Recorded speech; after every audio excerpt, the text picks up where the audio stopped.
Ah! Init! Be, Oh, ano naman yun? sakto, dala mo na yan. Dali, magsasaing na ako. Magmamadali ka. Kasi nga, magsasaing na ako. May niluto akong ulam. Ano naman ulam niluto mo? Pinapaitan. Uy! Parang masarap yun ah. Oo, dali mo na yan. Doon at magsasaing na ako. Tagal ko nang tinakatikim ng pinapaitan na yun. Ayos ah. Naku, ang sarap. May sausawan ka nang ginawa. Wala pa. Uy! Ay! Uy! Hihingi mo na ako ng kalamansi. Walang nga to. Bakit mo naman iniwan sa akin to? Ang bigat-bigat eh. Walang yung lalaki na yun. Nagmamadali. Sinabi ko lang na yung masarap yung ulam eh. Hindi na to binuhat. Ako tuloy magbubuhat. Bigat na bigat nito. Kakainis talaga eh. Sinabing masarap eh. Bahala yan dyan. Dali, magagawa ko na sausawan. Masarap yan eh. Ang bira ka. Iwan mo yung bigas eh. Luto na ba yan? Oo, ito na. Tama-tama ito dyan ng sausawan. Kakainis ka. Sarap niyan. Karinig ka lang ng masarap na ulam. Iniwan mo naman ako ng pinagbuhat mo nun. Siyempre, alam mo naman, di ba? Matagal ko nang hindi natitikman yan eh. Dati nung nasa Maynila pa tayo, lagi ulam natin, di pinapaitan. Sarap. Namiss ko yan ah. Namiss ko bigla. Sarap. Uy, sakto may bahaw pa. Mamaya ka na magsaing. Mamaya ano talaga. Bigat na bigat nung pinabuhat mong yun. At ako'y gutom na. Hindi ako Hindi mo pa nagkain. diniretso. Hindi ako nagkain kanina doon sa bayan eh. Nagpagbili kong bigas eh.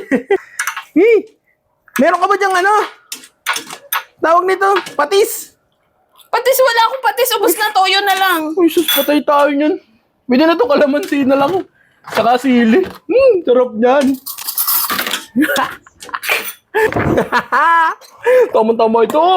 Gutom na ako. Okay na to. Pahingi niyan. Uy, makakahigop ng sabaw ng pinapaitan. Panalo.